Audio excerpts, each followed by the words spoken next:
Hello everyone, ഞാൻ Godsy and welcome to Godsy's version Malayalam. ഇന്നത്തെ നമ്മുടെ വീഡിയോ ഒരു കുക്കിംഗ് വീഡിയോ അല്ല. അതാ തംബ്നെയിൽ കണ്ടപ്പോൾ തന്നെ മനസ്സിലായായിരുന്നു.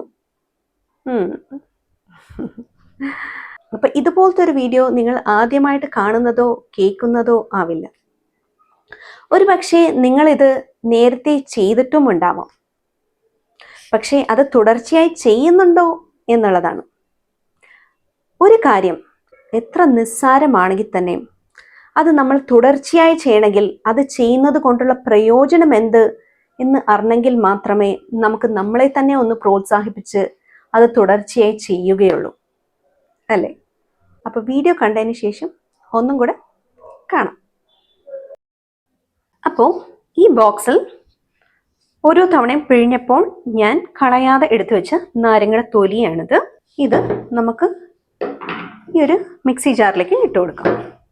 റഫായിട്ടൊന്ന് കട്ട് ചെയ്തിട്ട് ഇട്ട് കൊടുക്കാം കേട്ടോ. അരയാനും വേണ്ടിയിട്ടുള്ള ഒരു കുറച്ച് വെള്ളവും കൂടെ ചേർത്ത് കൊടുക്കാം. ഇപ്പം ഞാനിത് അടിച്ചെടുത്തിട്ട് കൊണ്ടുവരാം. അപ്പോൾ നാരങ്ങ ഞാൻ അടിച്ചെടുത്തു. ഇത് ഇത്രയും തിക്കായിട്ടാണ് കിട്ടിയിട്ടുള്ളത് കേട്ടോ. നല്ലവണ്ണം പഴുത്ത നാരങ്ങയുടെ തൊലിയായിരുന്നു, അതുകൊണ്ടാണ്. അപ്പോൾ ഇത് നമുക്ക് ആവശ്യത്തിന് വെള്ളം ചേർത്ത് ഡൈല്യൂട്ട് ചെയ്യാം. ഇനി ഇപ്പം നമുക്കത് നമ്മുടെ ഡിഷ് വാഷിൻ്റെ കൂടെ മിക്സ് ചെയ്ത് കൊടുക്കാം. ഞാനിതൊരു 3 സ്പൂണ് ഇപ്പം ഈ ലെമൺ പേസ്റ്റ് ഇട്ട് കൊടുത്തു. അപ്പോൾ അത്രയും തന്നെ ഡിഷ് വാഷും ഒഴിച്ചു കൊടുത്തിട്ടുണ്ട്. അത് ആവശ്യത്തിന് കുറച്ച് വെള്ളവും കൂടി ഡൈല്യൂട്ട് ചെയ്യാം. ഒന്ന് നല്ലോണം മിക്സ് ചെയ്യാം. ഇത് ഞാൻ മിക്സിക്കകത്തിട്ട് അടിക്കുന്നില്ല. എന്താണെന്ന് വെച്ചാൽ അത് വല്ലാണ്ട് പതഞ്ഞു പോകും പിന്നെ ഇട്ട് അടിക്കുമ്പോഴത്തേക്കും. എന്നിട്ട് ഇത് ഞാനിപ്പോൾ ഒഴിച്ചു. പക്ഷെ വീണ്ടും ഇത് ഞാനത് ഇപ്പുറത്തേക്കൊന്ന് അരിച്ചൊഴിക്കണേന്. കാരണം എന്താണെന്ന് വെച്ചാൽ നമ്മളത് ഒഴിക്കുമ്പോൾ ഇല്ലെങ്കിൽ ഈ ക്യാപ്പിനകത്ത് അത് ബ്ലോക്കായിരിക്കും. അത് ഇവിടെ നിന്ന് വരലുണ്ടാവില്ല. അതുകൊണ്ടാണ് നമ്മൾ അരിച്ചെടുക്കുന്നത്. ഓക്കെ, ഇപ്പം നമുക്ക് ഒരു കുഴിയൻ കയ്യിൽ വെച്ചിട്ട് ഒന്ന് അരിച്ചെടുക്കാം. ഈ അരിപ്പയിലൂടെ വന്നിട്ടുള്ള ഈ നല്ല ഫൈനായിട്ടുള്ള പേസ്റ്റ് വലിയ ബ്ലോക്ക് ആവും തോന്നുന്നില്ല, അതുകൊണ്ട് തന്നെ ഞാൻ എടുത്തു കളയുന്നില്ല. ഇനി ഇപ്പം ഇത് ബോട്ടിലേക്ക് ഒഴിച്ചു കൊടുക്കാം. ഞാനിപ്പോൾ അത്രേ ഒഴിച്ചുള്ളൂ. ഇനി ഈ ബാക്കിയുള്ളത് ഇതൊരു ജിഞ്ചർ ഗാർലിക് പേസ്റ്റാന്ന് ഓർത്ത് മാറിപ്പോരുത് കേട്ടോ, മാറ്റി വെച്ചേക്കണേ. അപ്പോൾ ഈ ബോട്ടിലിൽ ഒരു ലേബിൾ എഴുതി ഒട്ടിച്ച് വെക്കാം നമുക്ക്.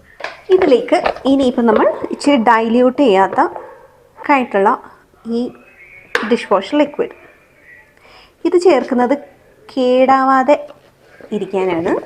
ഇത് ചേർത്ത് ഒന്ന് നന്നായിട്ട് മിക്സ് ചെയ്തിട്ട് ഇതിപ്പം നമുക്കെടുത്ത് ഫ്രിഡ്ജിലേക്ക് വെക്കാം.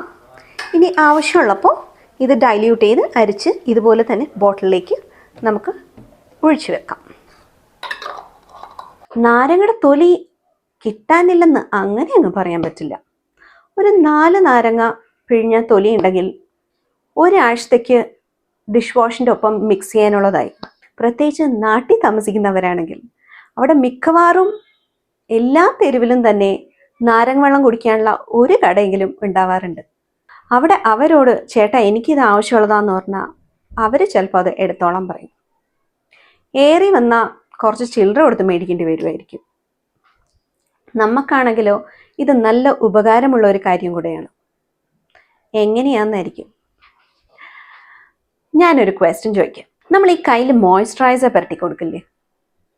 കുറച്ച് കഴിയുമ്പോൾ അതവിടെ കാണാനില്ല. എവിടെ പോയി? നമ്മുടെ കയ്യിലേക്ക് അത് വലിഞ്ഞു പോയി. അതായത് നമ്മുടെ സ്കിന്നിലേക്ക് അത് അബ്സോർബായി. ഈ ഡിഷ് വാഷ് ലിക്വിഡ് എന്ന് പറയുന്നത് ഒരു കെമിക്കലാണ്. ഒരു വീട്ടിൽ ഒരു ദിവസം 1/4 മണിക്കൂറോളം എങ്കിലും കഴുകാനുള്ള പാത്രം ഒരു നേരം ഉണ്ടാവാറുണ്ട്. അങ്ങനെ നോക്കുമ്പോൾ 3 നേരത്തേക്ക് 2 മണിക്കൂറെങ്കിലും കഴുകാനുള്ള പാത്രങ്ങളുണ്ട്. അതിൻ്റെ നേരെ പകുതി 1 മണിക്കൂറോളമെങ്കിലും തേച്ചിടാനുള്ളതുണ്ടാവും. അപ്പം അത്രയും നേരം നമ്മുടെ കൈ ഈ കെമിക്കലിൽ കുതിർത്തി വെച്ചിരിക്കുകയാണ്. ഇത് നാരങ്ങയുടെ തൊലി ഒന്ന് മിക്സിക്കകത്തോട്ടൊന്ന് അടിച്ച് ഒന്ന് മിക്സ് ചെയ്താൽ മതി. ഈ ഒരു നിസ്സാര കാര്യം ചെയ്യുന്നത് കൊണ്ട് ഓരോ ദിവസവും 1 മണിക്കൂറെങ്കിലും നമ്മുടെ കൈകൾ ഈ കെമിക്കലിൽ മുക്കി വെക്കുന്നത് ആ ഒരു എഫക്റ്റ് 50% എങ്കിലും കുറച്ചെടുക്കാം എന്നുള്ളതാണ്. വീഡിയോ ഇഷ്ടപ്പെട്ടാൽ ഒന്ന് ലൈക്ക് ആൻഡ് സബ്സ്ക്രൈബ് ചെയ്യുക, ഷെയർ ചെയ്യുക. വീണ്ടും കാണാം നല്ലൊരു വീഡിയോ ആയി. This is Godsy from Godsy's version. Thank you. By.